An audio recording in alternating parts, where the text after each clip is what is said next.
Saya Bu. Gimana ya Iya namanya? Bu. Iya Bu. Gimana boleh tolong dipersiapkan teman-teman? Boleh teman-teman, kita berdoa lagi menurut kepercayaan masing-masing sebelum menerima pembelajaran dari Ibu Silviana.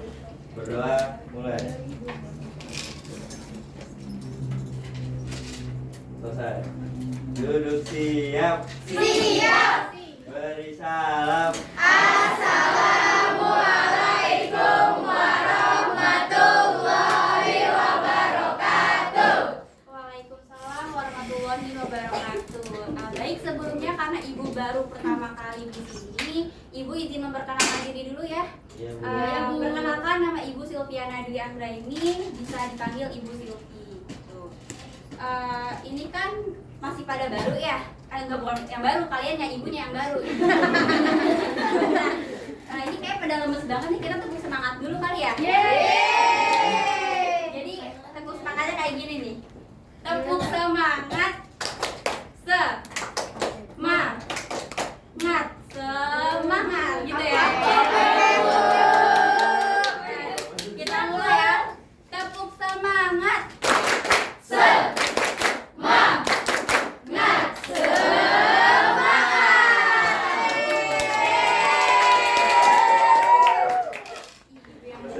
Oke. Ada yang tahu nggak hari ini kita akan belajar tentang apa?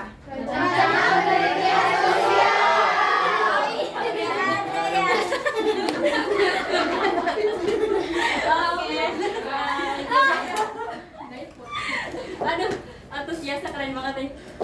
Boleh di next? Siapa yang next? Apa itu rancangan penelitian? Ada yang tahu nggak rancangan penelitian itu apa? Saya Bu, Apa? rancangan penelitian itu gambaran secara keseluruhan apa itu penelitian, isi penelitian itu sendiri Bu.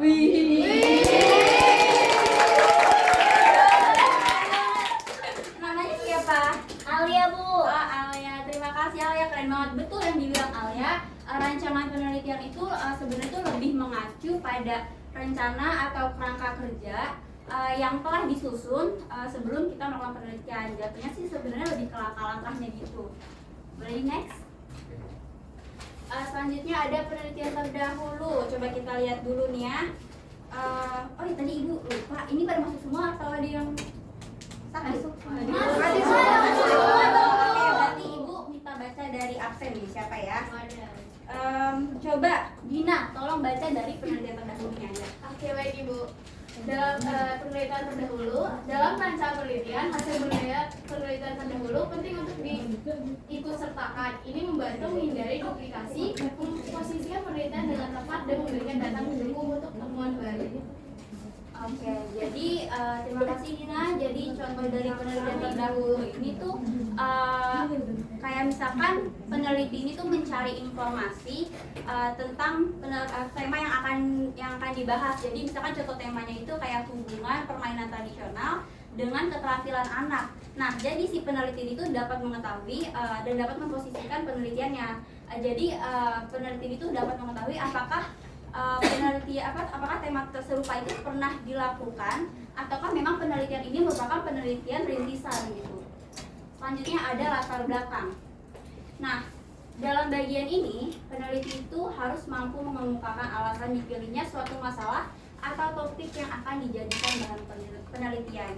Jadi di dalam latar belakang ini tuh sebenarnya lebih ke mengapa sih masalah ini diteliti dan apa sih yang melatar belakanginya gitu.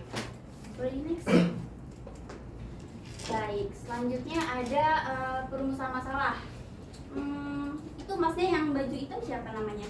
Saya Ginola Bu. Boleh dibaca yang perumusan masalah? Oke, baik Ibu.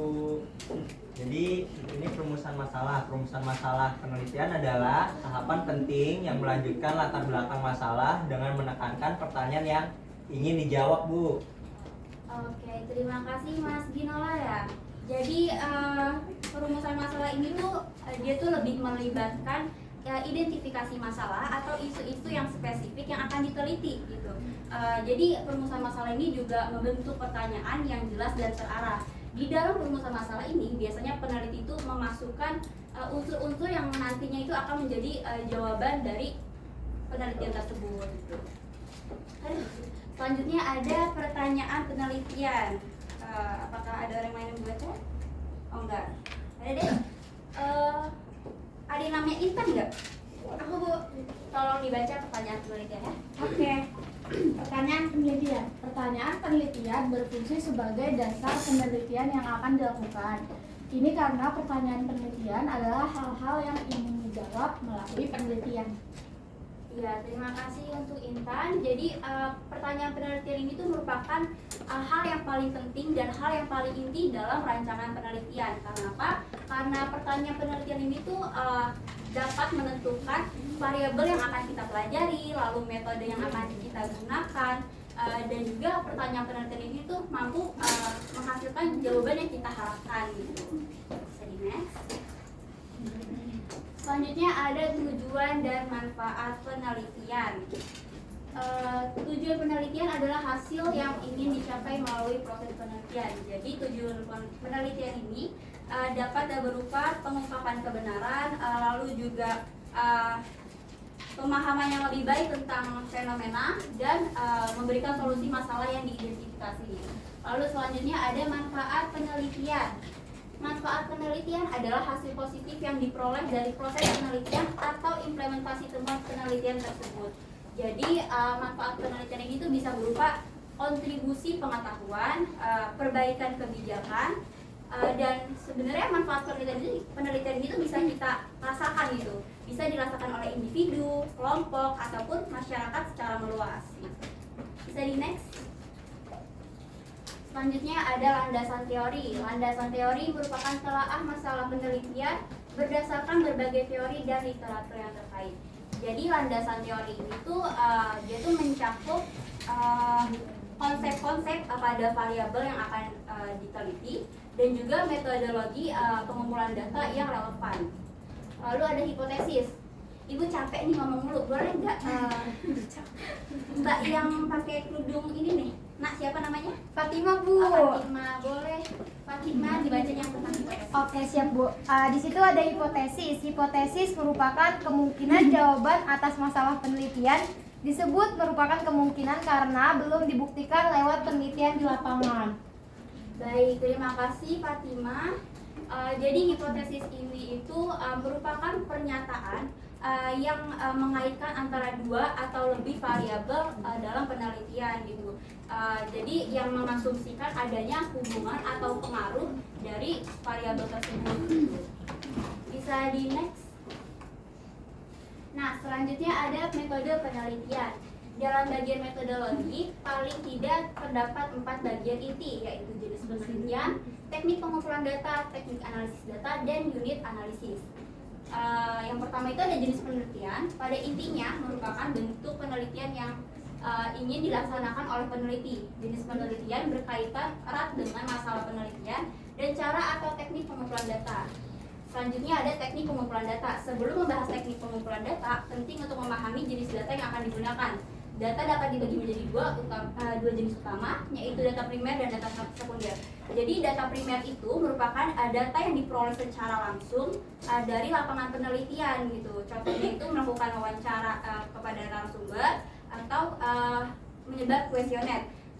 Saya dengar kemarin kelas ini melakukan penelitian di Rawa Gembong ya? Iya Bu. Mohon maaf ya. Jadi pas kalian melakukan penelitian di Rawa Gembong itu kalian Rawa Gembong ada Gembong nih. Rawa Gembong.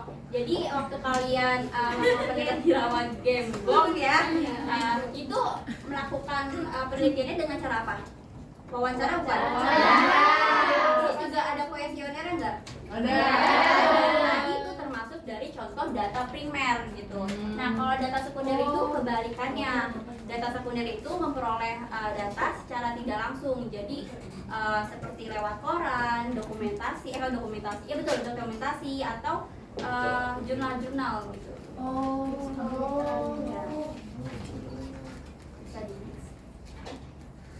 Selanjutnya ada teknik analisis data. Teknik analisis data adalah cara pengolahan data yang diperoleh dari penelitian lapangan untuk menjawab masalah yang dirumuskan. Ada dua jenis teknik analisis data, yaitu kuantitatif dan kualitatif. Jadi teknik analisis data dari kuantitatif itu dia menganalisis dengan menggunakan rumus statistik. Nah, sedangkan kualitatif itu dia tuh menganalisisnya dengan fenomena yang terkait dengan teori gitu. Selanjutnya ada unit analisis. Unit analisis merupakan satuan atau objek yang diteliti, contohnya sebuah organisasi, yaitu sekolah, Pemda, DPR, dan sebagainya. Kelompok masyarakat itu seperti golongan miskin, pengangguran, dan mahasiswa. Kalau individu ya diri kita sendiri. Oke, baik. Terima kasih dari segini aja untuk materi kali ini. Apakah ada yang ingin bertanya?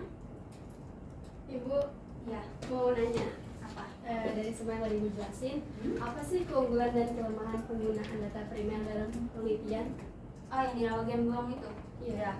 Jadi kalau misalkan keunggulannya itu dia kan datanya itu sangat relevan karena dia itu langsung dari sumbernya informasinya.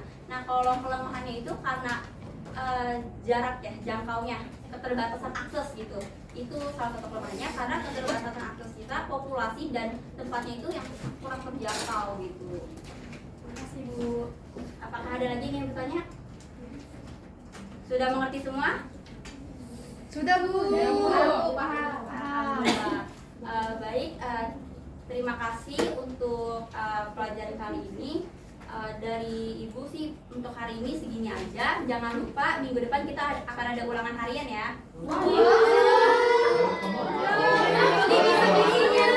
Ada kisi-kisi nggak Bu? Ada kisi-kisi nanti Ibu kirim lewat WhatsApp ya. PPT juga ya Bu. PPT juga ya Bu. Oke, baik.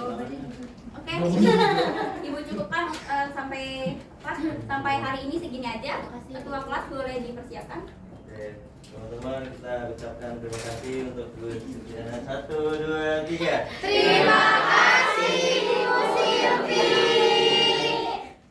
Sama-sama, terima kasih kembali anak-anak.